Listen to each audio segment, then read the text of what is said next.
The next category is the players who might slide past 25, but in our case, won't be available with our next pick. So we might want to nab them up.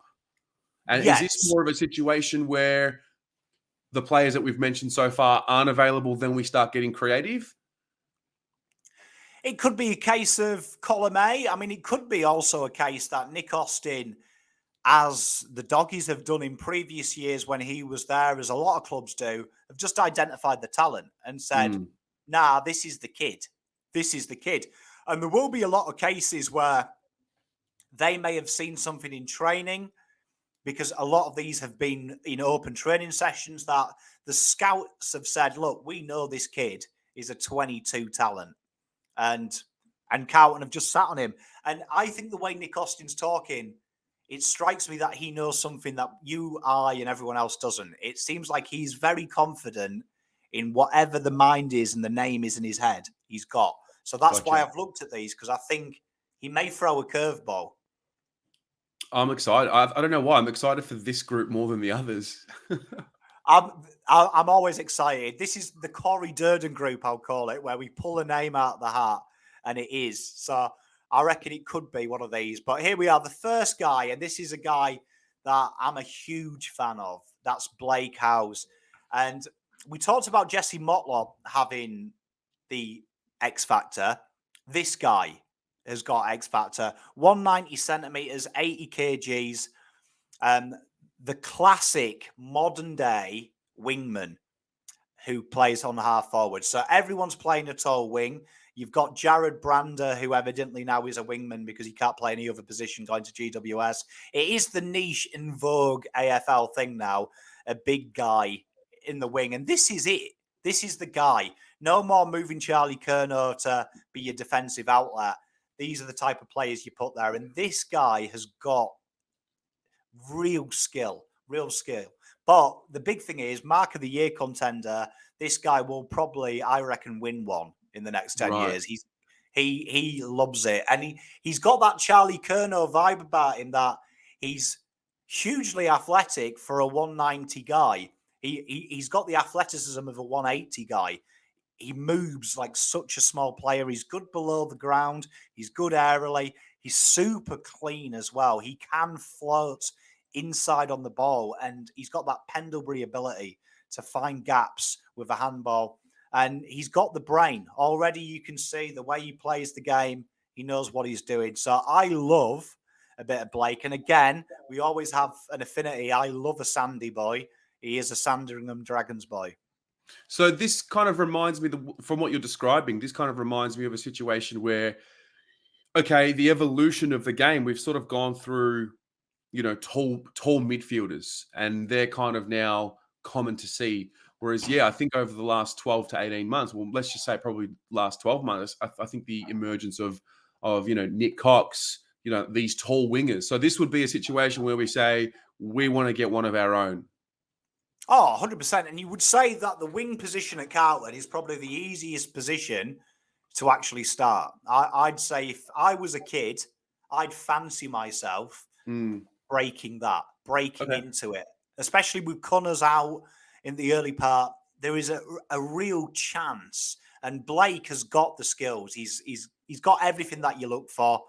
Decent engine as well, and it's the modern day way. Like you said, Nick Cox. Everyone's frothing the fact that the guy is bigger than 185 and playing on the wing. It is the new way. Okay. I like the sound of that. Yeah, it's very creative. Yeah, he's a very tight footballer. And no Eddie, we kind of need someone to come out with the Mark of the Year, Goal of the Year. Well, we've got the Mark of the Year there. He'll climb up the back of someone for us. So the next guy is a guy that I really like, this kid, Conor McDonald. So this kid, first of all, he finds the ball. Now, finding a kid that can play inside and out with the ability to find the ball inside and out is rare. He is more of an inside midfielder, but he has spent his time across halfback and on the wing at Dandy Stingrays.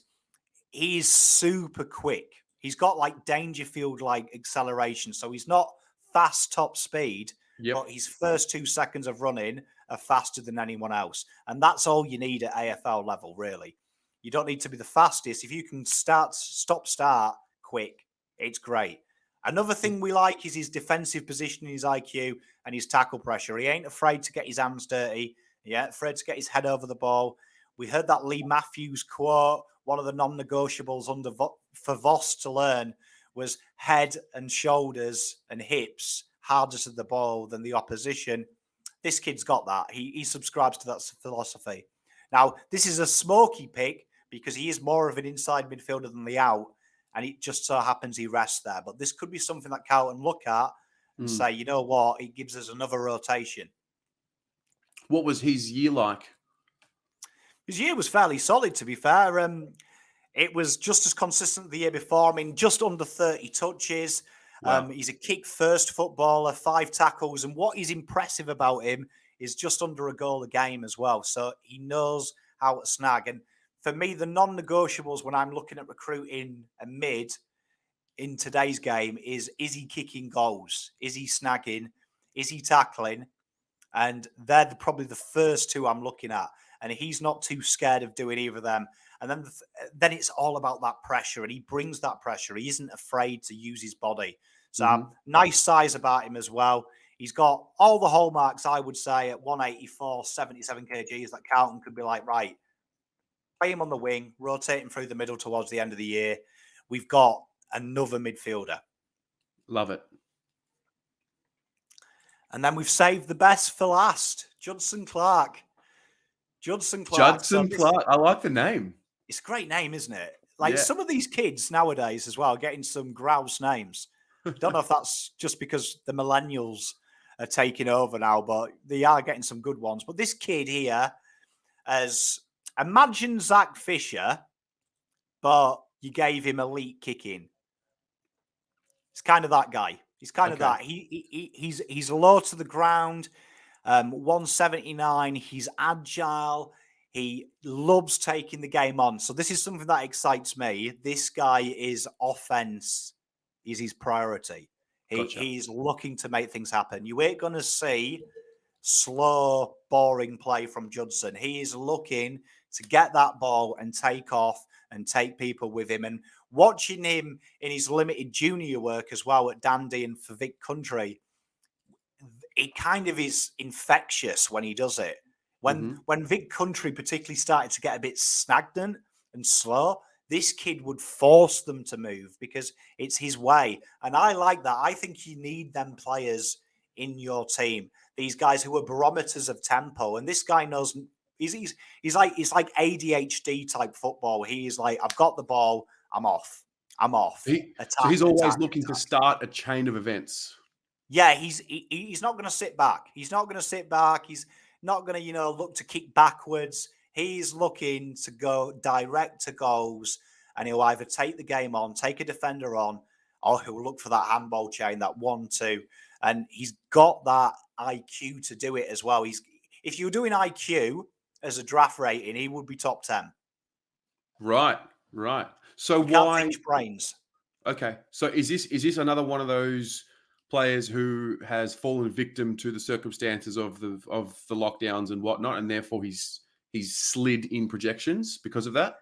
Yeah, I mean, so if you go back 5 months ago, this guy was 18th in some draft rankings. So he's a guy that's literally suffered. Also, it doesn't help these Victorians that you've got Darcy and big Dacos as well, who are taking up all the airwaves as well. Dacos, Callahan, Ward, these guys have been getting a lot of kudos, really. So it does take the eye level off that. AFL, the way they scout is still kind of archaic.